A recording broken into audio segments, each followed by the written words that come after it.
This video is brought to you by the 9% and is powered by Petty Vision Productions. Now sit back and enjoy the show.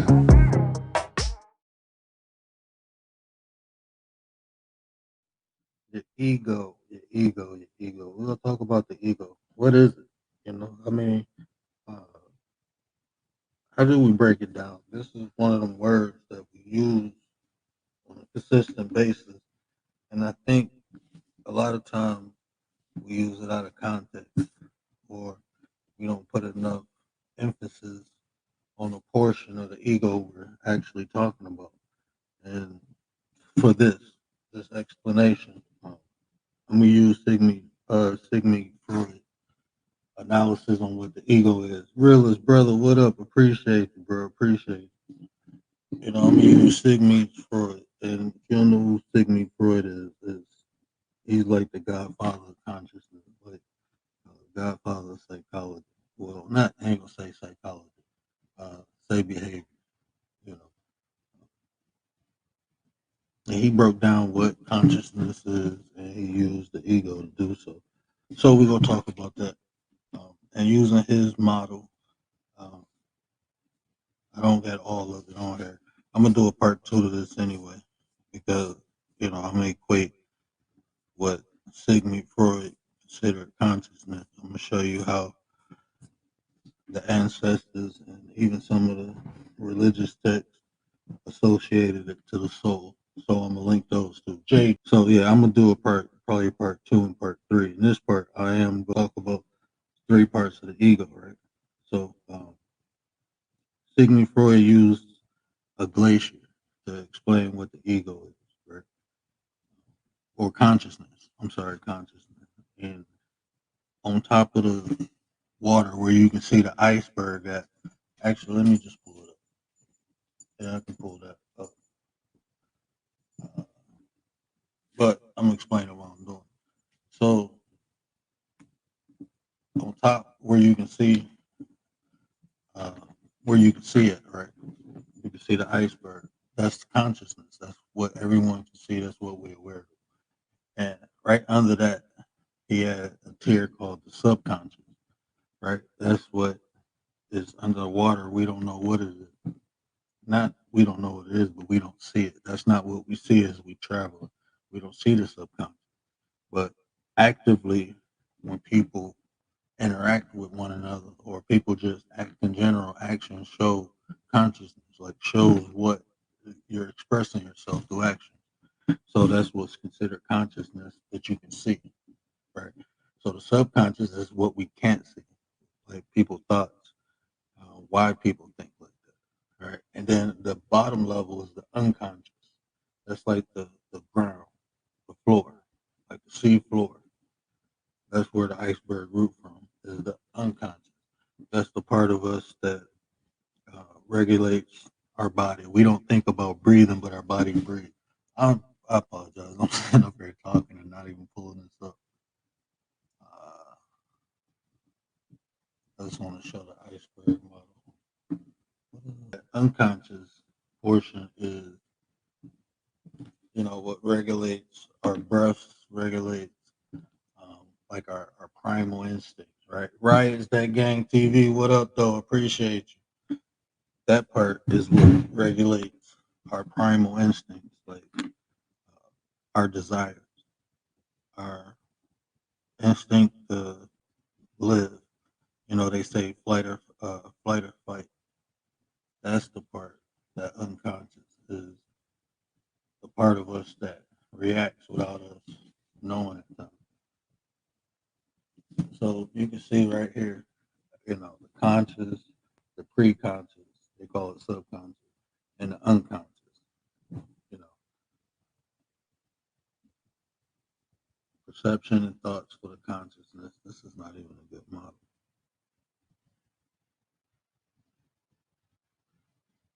I can use that one later.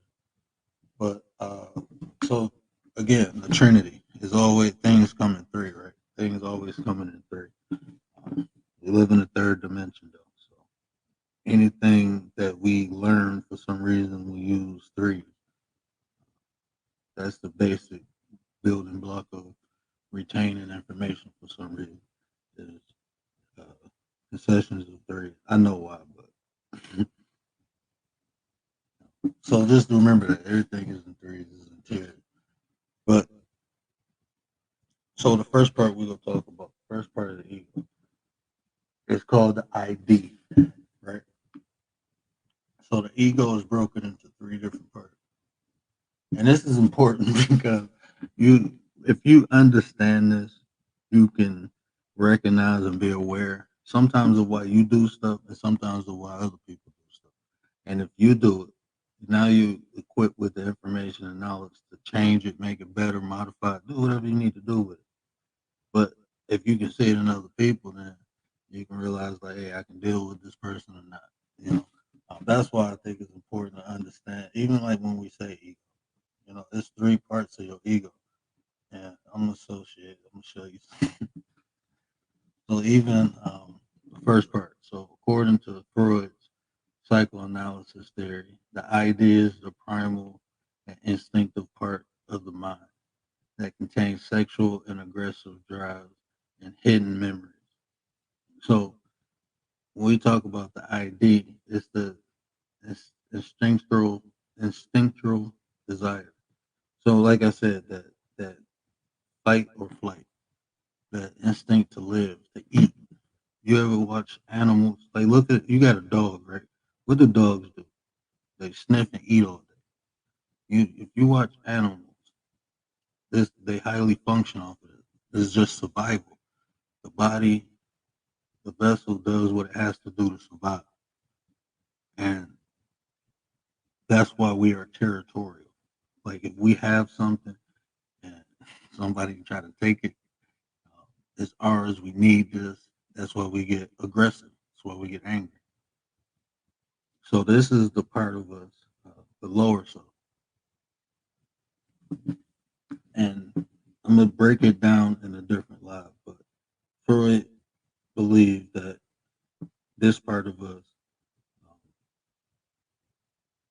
like if you've seen the thumbnail, this is our lower self. So this is the part of us that pushes our desires, no matter if they beneficial to us or not. Just our raw desires. And what happens is the second part of us, the actual portion they call the ego. The ego is that part of the ID which has been modified by direct influence of the external world. So the ego will be like you, the consciousness. The ego will be the conscious part of you, the part that interacts with the outside world, right? And these two parts are a constant. Like the ego, I mean, the idea is trying to get the ego to do what it want to do, and the ego is rationalizing with the ID. Like, okay, yeah, I know we want that, but society says we can't do that. You just can't do that. That's the part of you who always tell you, just go ahead, go ahead. That's the ID, right? That's the part that don't care about anything else but what it needs to survive. That's our selfishness. Now, the super ego is our higher self. Super ego incorporates the values and morals of society, which are learned from one's parents and others. It develops around 3 to 5 years old during the phallic stage of psychosexual development. Now, Freud believed, and all of this, this is just his belief, this is his theory. All this is theorized, right? All science is theory. There's very few facts in science, actually. If you really look at it, there's very few facts in science, but science is all theory, right? So Freud believed like our super ego, that was our morals and values, right? That was the things that we were taught, our righteousness, our justice. This is our higher consciousness. This is our divine spark. This is what God blew into Adam when he animated the body. This is that portion. So like when you hear me say our higher and lower self, that's what I mean. So even in spirituality, You see how the concepts, uh, my bad, I ain't even in the chat, but how the concepts intertwine with consciousness and spirituality. Seriously, that part of what God blew into Adam to animate Adam. That's our superego, our morals and values. So when you see those cartoons with the angel and the devil sitting on their shoulders, this is where they get that concept from Freud, literally. You know, the devil will be the ID, our primitive part, our natural survival instinct. You know, the angel is the super ego. And then you in the middle. Again, the Trinity. It's threes and everything. You know, so the ego. So when we say our ego, what we don't understand is our ego ain't bad. Our ego can actually work for us. It depends where you function out of.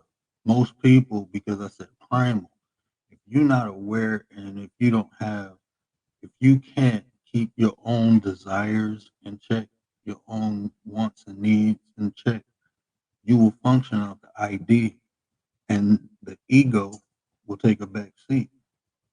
So when people say, oh, they got an inflated ego, they actually don't. They have a deflated ego.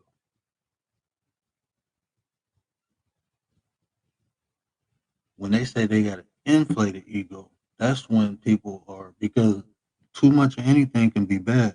So even functioning highly out of your super ego, you will neglect yourself.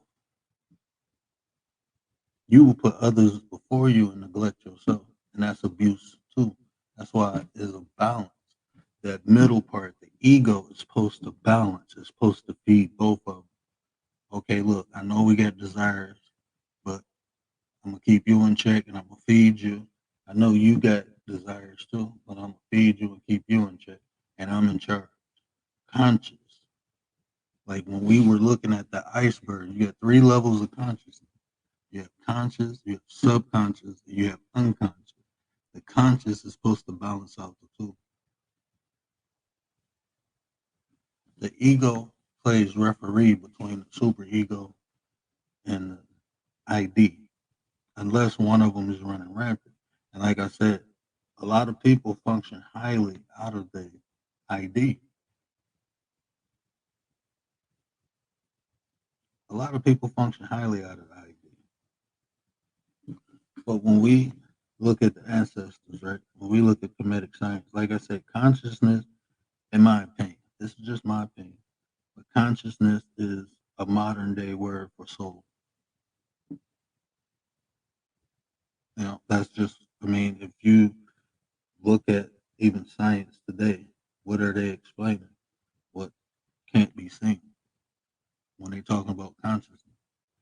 You can't weigh it, you can't measure it. You can only see it active in the brain through scan. But you can't, it's not something you can take out and study. You can only observe. Same thing for the soul, right? And what do both of them do? They both animate us. When you look at the Kemetic teaching, is they say five parts. I explained the five parts, but for right now, we just will use the main three: the Ka, the Ba, and the Ankh. K-A-B-A-A-H-K. Ankh. Not Ankh, but Ankh. Those three parts, right? And I'm gonna give it to you from a practical, like practicing. Like um, I break it all down into the mystics, into the actual teachings where I can show you. I just don't have my books right now, and I rather use books than go online because online is a lot of when you see Egyptology, that's exactly what it is. Egypt is not an African word; it's a French word. Africa is not even an African word, but it's a French word. So that's you're going to get a study. Think about this. Like if you walk in my house, right? There's three rooms in my house that got sixes in it. You can clearly see a six in it. My name, my first name, my middle name, my astrological number is six. Like six is a divine number to me. It's a significant number, right? And even in my email, it say 666. Right? People be like, "Oh, that's the devil." It's actually not. It's actually uh, carbon. 6 protons, 6 electrons, 6 neutrons equals carbon, which is the base element of melanin. So that's how but six has a significant number. Even my social security number got 3 6s in back to back, 666. Anyway, six is, I'm connected, I'm bound to six. But if someone sees that and not aware of my understanding, they can only come in and see it from their perspective. In my opinion, that's what happened when we talk about Egypt, because um, you can read literature from Egypt, and it'll differ from Kemetic science. So, like talking about Dr. Ben, even General Seti, these men broke down the kind of Bible. So, just and like I said, I don't have my notes right now from Dr. Ben, but from studying the Kai will be equivalent to our ID, right? The Kai was the primal protector of the soul. Is represented by two hands, a person standing with two hands up, and is multiple. Like I said, if you go on Google, you will see multiple translations, but it represented duality. It represented uh, the higher and lower self, and it was our protector. It was our primal force. Right. Then you go over to the Ba. And it's different stories about the Ba. I'm just talking about the functionality. What did it do? You know, that portion. Um, so what the Ba was a higher self. That was the part uh, that made us individuals, gave us our personality, gave us our knowledge, our wisdom. They believe that was the part that can be, that was internal, that was gifted from the God. Now, when you talk about the funk, um, like I said, if you go on Google, they'll tell you only pharaohs had these. Like everyone didn't have, and that's not true, because what that was would be considered the conscience or the ego. That was the part that balanced the two out. So you got a part of your soul that animates the body. You got a part that governs higher level of thinking, and then you got a part that balances both out. Same concept. Bug Files, what up though? Rizzo, what up? Appreciate you. Same concept. All right. Again, you got that Trinity. You got that Trinity. No, chill out. You ain't going outside. She done seen a dog going up down the street. Now she thinks she about to go outside. But again, that's that Trinity. It's three parts. Each part governs a different part, and you need something to balance it out. That's what basically duality and harmony is. Duality is things exist on two opposite poles, and in the middle of it is balance. When you find balance, the law of harmony comes into play. That's a universal law. You know, we have 12 universal laws. Duality, they all work with one another. So even when people start talking about manifesting, like, you got to do all these together. All these, one don't work without the other one. These are laws that govern the universe. So if we think we any better, we can just use one and two and get the proper function out of it. That's how naive and slow we are. All these have to work together. I always say 11 universal laws because one is divine. The the law of is basically the law of divinity, meaning everything is connected. Everyone is connected.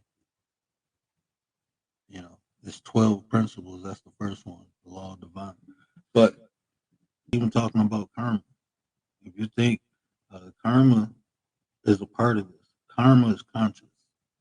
Honestly, our karma is our memories. Right? Everything. If you think about this, if you know anything about cells, every cell has memories.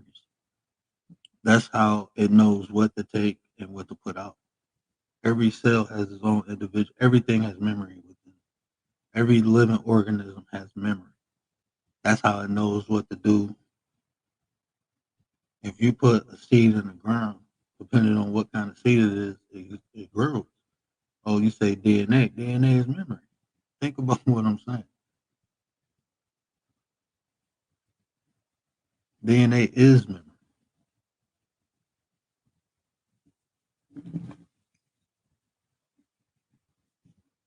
The more things you separate, the more complicated things become. That's the whole purpose of all these different languages. Think about what I'm telling you, what I just said. The more you separate things, the easier it becomes to complicate things. Think about, for all the Christians, when we talk about the Tower of Babel, what happened? God struck them down and changed their language. Why? To complicate communication.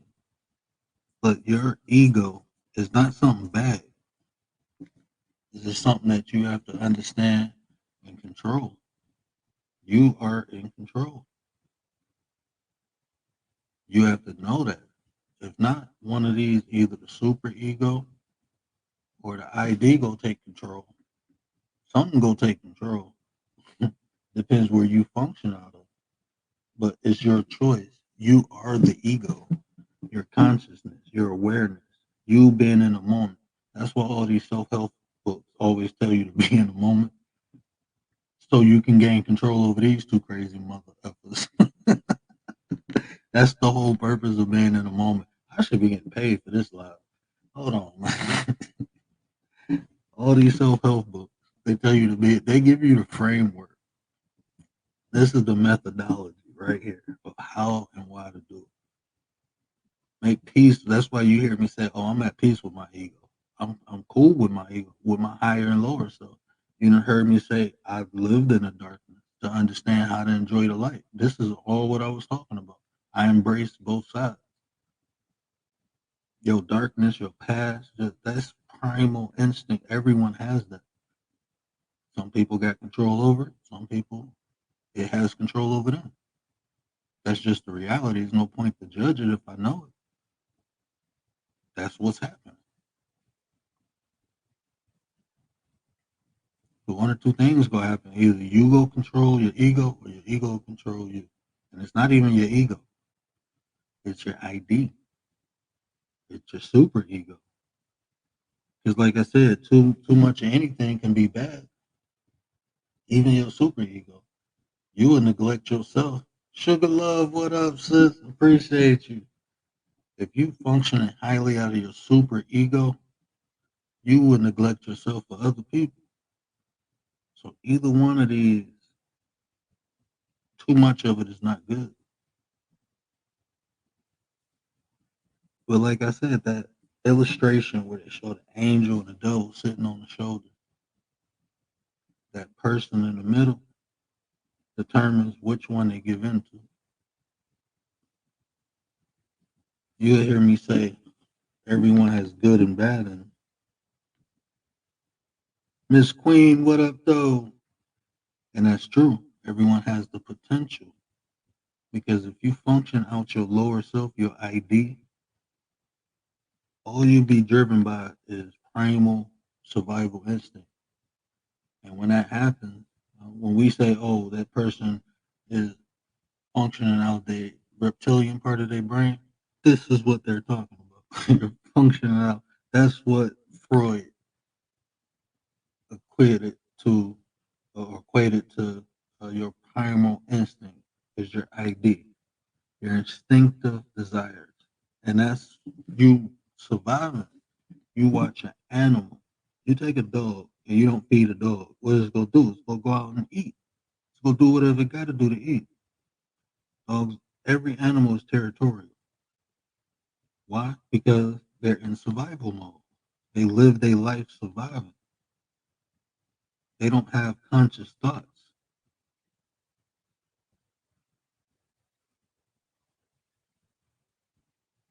They don't have it. And like I said, even science, this is just modern day science. Ancestors been told us modern day science explanation for a soul is consciousness. If you look at the two functionalities of the soul and the conscious is the same thing.